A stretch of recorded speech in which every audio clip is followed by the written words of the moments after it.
Hey, good morning, everybody. I'm going to show you what I'm working on today here. I got the head back from the machine shop on my JDM K24, which I am rebuilding. I got the pistons and just everything already done, looking pretty good in there. I got my transmission. I was just doing carbon synchros and everything, but finally got my input shaft bearing, so I got that all installed. So going to be doing the transmission here next, but I was working on this head and I just wanted to show you guys. So I'm using this off of eBay, the PQY, just spring compressor. Actually works really good, just to fit in these factory spots. And then, of course, has the attachment to then compress the ring, take your keepers. You know, you have two of these keepers out and then take the valve out and then do the exact opposite, put it back all together. I am going with the Viton valve seals.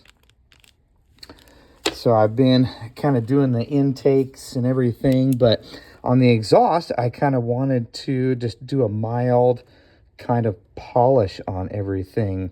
And you can see that one, and I've already kind of done that. This is the all original, factory, and it's fairly rough. It's got quite a bit of like roughness on, and the casting marks, right? Just on the inside of there. Can't really see. There we go. Kind of see those casting marks over there, over here. So I'm just kind of taking those casting marks off. And like I said, just a mild kind of polish, porting and polishing. Literally, I just went to Harbor Freight. And I got this 52-piece set. I actually got two of them, actually. So comes with these, which, of course, go in there. And you do have to swap them out quite frequently. But, hey, it comes with 52 of them. And this is how many I have left in my first kit. You can obviously see the more abrasive and less abrasive. So you always want to start out with that and then end with one of these, right? So you can kind of see which one's more abrasive, less abrasive. So the colors are a little bit different. I did get off of eBay these polishing discs. So then afterwards, I've just been kind of using the red and the green ones. The green ones last because those are like a 60 or 40 grit. Don't quote me on that. But I'm sure that you could use, whatever color that you want to just to get that kind of just nice smoothness on the exhaust.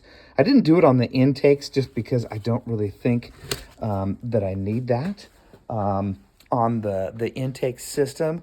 But I was able to just kind of port match the intake manifold to the intake ports. That's the only thing that I did do, which I really didn't have to take off too much. It was just a tiny little bit. Mainly it was on the intake gasket itself. Actually, that's down like that.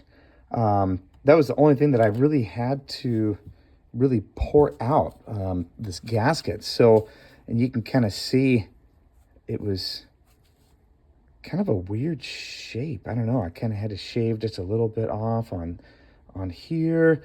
So watch these gaskets. It's a thermal gasket off of eBay.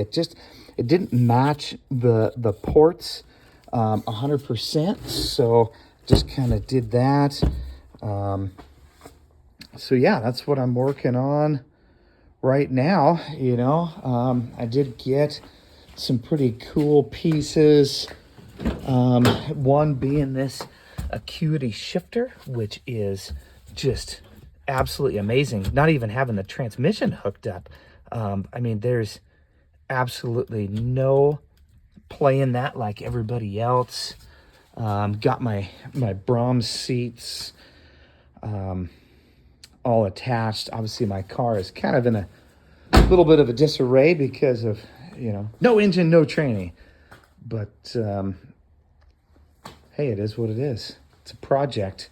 I was able to swap out the whole subframe. I did get that one powder coated, and I went with the Integra power steering rack. But then my buddy Clark, he lives up in Colville. I'm in Spokane. Anyway, so I took that up to him, and he was able to take it all apart, and he took all the power steering stuff out of it, and then just crimped all of the power steering lines, and was able to convert it over to a manual rack. So I thought that was kind of neat. So I'll still have kind of the quick ratios of the Integra rack in the Civic. So kind of super excited, but I got to get back to work here.